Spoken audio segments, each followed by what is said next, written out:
our society, if we want to insult somebody, we call them a dreamer. In ancient societies, that was praise.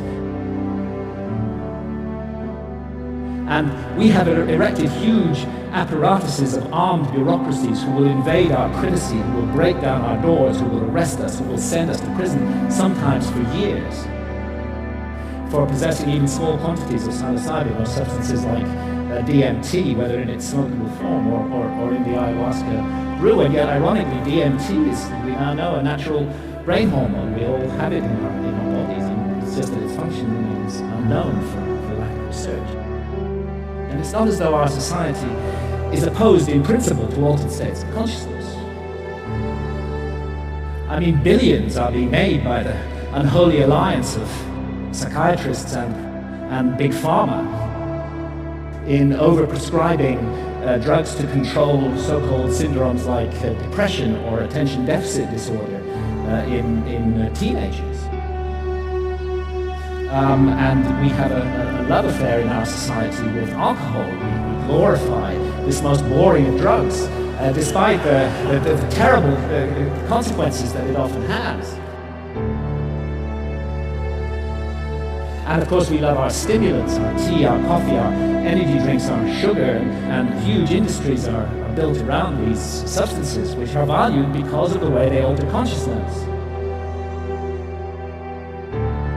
But what all these approved altered states of consciousness have in common is that none of them contradict or conflict with the basic state of consciousness valued by our society, which I would call the alert, problem-solving state of consciousness, which is good for the more mundane aspects of science. It's good for the prosecution of warfare. It's good for commerce. It's good for politics. But I think everybody realizes that the promise of a society over-monopolistically based upon this state of consciousness has proved hollow.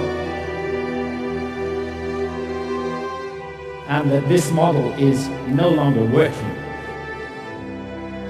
That it's broken in every possible sense that a model can be broken.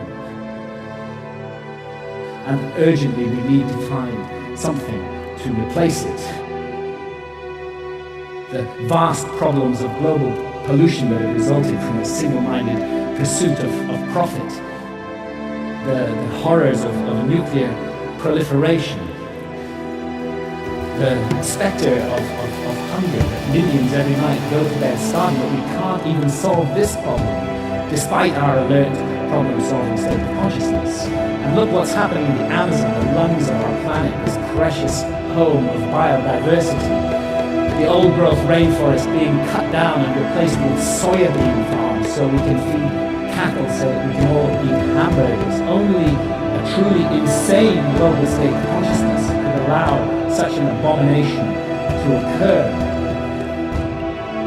And I did a back-of-an-envelope calculation during the Iraq War. It seems to me that 6 months' expenditure on the Iraq War would have solved the problem of the Amazon forever. Would be sufficient to compensate the peoples of the Amazon so that no single tree ever needed to be cut down again to garden and look after that amazing resource. But we can't make that decision as a global community. We can spend countless billions on warfare, on hatred, on fear, on suspicion, on division, but we can't get together a collective effort to save the lungs of our planet. When I've asked shamans about the sickness of the West, they say it's quite simple. You guys have severed your connection with spirit. Unless you reconnect with spirit and do so soon, we're going to bring the whole house of cards down around your heads and ours. What we're here to undertake on Earth while immersed in matter is fundamentally a spiritual journey aimed at the growth and perfection of the soul, a journey that may go back to the very origins of what made us human in the first place. And I stand here invoking the hard-won right of freedom of speech to call for and demand another right to be recognized, and that is the right of adult sovereignty over consciousness. There's a war on consciousness in our society, and if we as adults are not allowed to make sovereign decisions about what to experience with our own consciousness while doing no harm to others, including the decision to use responsibly ancient and sacred visionary plants, then we cannot claim to be free in any way. It's useless for our society to go around the world imposing our form of democracy on others while we nourish this rot at the heart of society and we do not allow individual freedom over consciousness, it may even be that we're denying ourselves the next vital step in our own evolution by allowing this state of affairs to continue, and who knows, perhaps our immortal destiny as well.